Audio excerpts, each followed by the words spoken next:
Hello everyone, I am Hafsa Khan and in this video we are going to start with electrophoresis. Previous videos में हमने दूसरी techniques पढ़ ली हैं जो आपके सिलेबस में है of modern pharmaceutical analytical techniques. अब हम इलेक्ट्रोफोरेसिस से स्टार्ट करेंगे और आपको क्रोमेटोग्राफी हो गई, आपकी यूवी स्पेक्ट्रोस्कोपी या फिर इस तरह की जो दूसरी टेक्निक्स हैं वो पढ़ने के लिए आप प्लेलिस्ट का लिंक है डिस्क्रिप्शन में, वो देख सकते हैं और उसमें से बाकी की जो आपकी टेक्निक्स हैं वो पढ़ सकते हैं। So now let's start. The movement of charge particles in a fluid or gel under the influence of an electric field is called electrophoresis.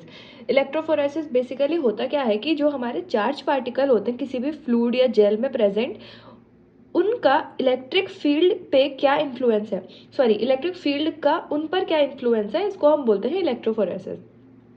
The principle behind electrophoresis is separation of compounds by electrophoresis according to size के according या फिर charge के according. ठीक है, अब size में क्या रहता है, अगर सैंपल हमारा प्लेस्ड है कांस्टेंट इलेक्ट्रिक फील्ड पे, based on size the particles are separated. अगर हमारी जो इलेक्ट्रिक फील्ड है वो कांस्टेंट है तो क्या होगा, जो हमारे पार्टिकल्स हैं वो साइज के हिसाब से सेपरेट होंगे.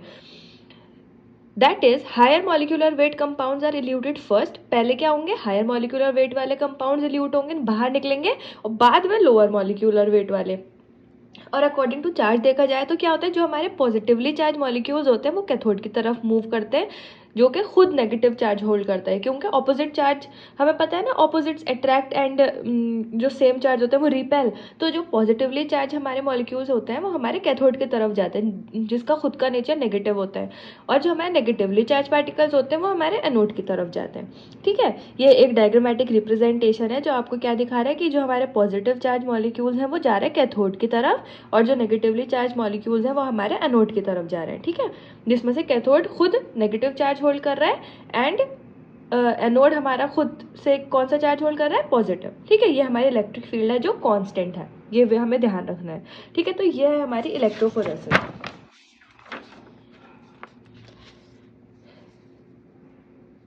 Now let's see what is the instrumentation of electrophoresis.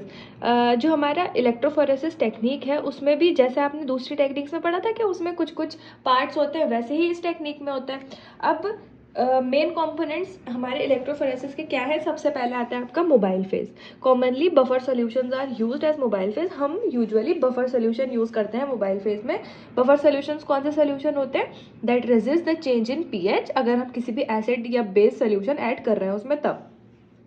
Okay, now the main purpose of is to carry the current at constant pH and determine the charge, the electric charge on solute, for example barbital buffer etc. फिर कोई भी दूसरा buffer क्यों use करते हैं हम, ताकि जो हमारा इसका पर्पस क्या रहता है कि जो हमारा करंट है वो फ्लो हो एक कांस्टेंट पीएच पे, और हमारा इलेक्ट्रिक चार्ज डिटरमाइन हो किस पे, सल्यूट पे, जिसको हम मिक्स कर रहे हैं, जिसके बारे में हम एनालिसिस कर रहे हैं. ठीक है, now let's see the power supply. Power supply क्या है, जो मतलब लगातार उसे करंट प्रोवाइड कर रही है एक कांस्टेंट वोल्टेज पर. ओके, हमारी जो सेटअप है उसको. फिर आता है हमारे स्टेशनरी फेस, या फिर हम इसको सपोर्ट मटेरियल भी बोल सकते हैं. To support the mobile phase and also carries the sample. ये क्या करता है, हमारे मोबाइल फेस को सपोर्ट करता है और जो हमारा सैंपल है उसको भी कैरी करता है. For example starch, cellulose acetate etcetera. ये हमारा कैसा होना चाहिए, नेचर में न्यूट्रल होना चाहिए खुद से, as presence of charge groups produce migration retardation. फिर आते हैं हमारे डिटेक्टर्स. अब क्या हुआ, हमारे मटेरियल कैरी भी हो गया, पावर सप्लाई मिल गई, अब हमारे एनालिसिस भी स्टार्ट हो गई, सेपरेशन स्टार्ट हो गया. अब आया काम डिटेक्टर्स का. डिटेक्टर्स क्या करते हैं, they are use for the detection of charge particles और द चार्जेस और the masses.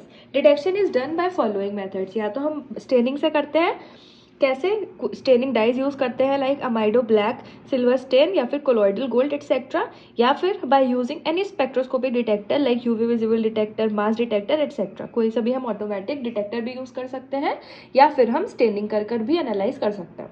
Okay, now elution method में क्या रहता है हमारा, mixing of sample with stationary phase and placed in buffer solution. Current is flowed by placing the electrodes. The charged particles are migrated towards the opposite electrode and detected with the help of a detector. क्या होता है इसमें, जो हमारा sample है stationary phase के साथ, उसको पहले तो हम अपने सैंपल को स्टेशनरी फेज के साथ मिक्स कर देते हैं, फिर हम उसे बफर सोल्यूशन में प्लेस करते हैं, फिर हम क्या करते हैं, करंट को फ्लो करते हैं at a constant voltage by placing the electrodes, उसमें इलेक्ट्रोड्स को प्रेजेंट करके, मतलब उसको प्लेस करके।